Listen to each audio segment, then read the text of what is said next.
أحلى وأطعم وألذ عيش ممكن تدوقوه هو العيش التركي أو نوع من أنواع العيش التركي اللي بيشبه شوية العيش الفينو عندنا. لو أول مرة تشوفوني أنا دكتورة سهى، أتمنى تشتركوا في القناة وتعملوا لي لايك وشير. عندنا 4 كوبايات ونص من الدقيق متعدد الاستعمالات، هننزل عليهم باكو من الخميرة و3 معالق كبيرة من السكر العادي ومعلقتين كبار من لبن البودرة ومعلقة من الملح، وهنقلب المقادير اللي جافة كويس مع بعض.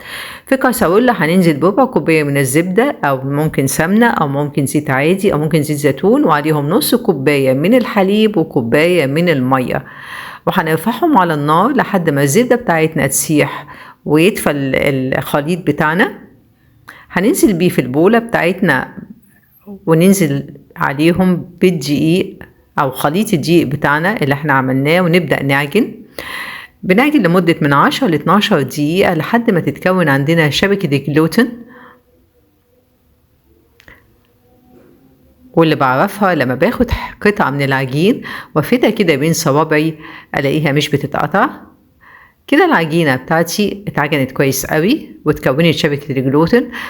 هي بتبقى عجينة طرية وملساء وناعمة لكن بتلزق حاجة بسيطة. هوش دي أنا أسفة، هوش الزيت علشان ألم العجينة بتاعتي، وهوش في البولة بتاعتي زيت وانزل بالعجينة واغطي عليها واسيبها تخمر لمدة حوالي ساعة.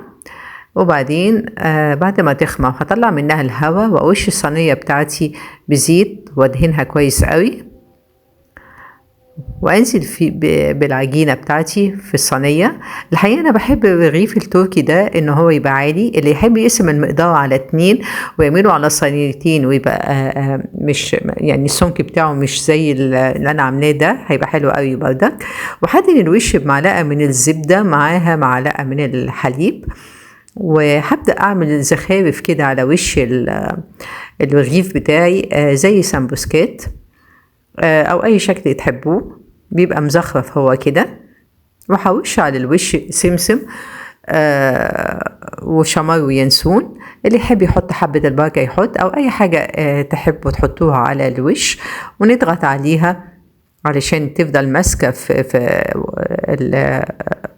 وش الرغيف. وهنغطي على الرغيف ونسيبه يخمر مرة تانية، ولما يخمر هندخله فرن سبق تسخينه 200 درجة عشان يطلع لنا بالشكل الحلو ده. وأول ما يطلع من الفرن هنغطي عليه علشان يفضل طري، ولما يبرد هنبدأ نقطعه. مش قادرة أقول لكم قد إيه ريحته حلوة قوي، وقد إيه تدفئة الزبدة مع الحليب والمية بيخلوا عجينة الرغيف العيش ده مختلفة شوية كتير عن عجينة الفينو بتاعنا. الطعم طبعا رائع، الزبدة طعمها باين فيه. الرغيف الجميل ده طبعا ينفع جدا جدا للفطار، ينفع ساندوتشات للمدارس، ينفع في كل حاجة، لأنه فعلا حاجة متميزة جدا وطعم رائع فوق ما تتصوروا.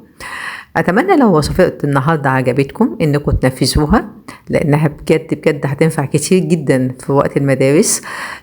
وتكتبوا لي رأيكم وأسئلتكم في التعليقات، لأنها بجد تستاهل تتعمل.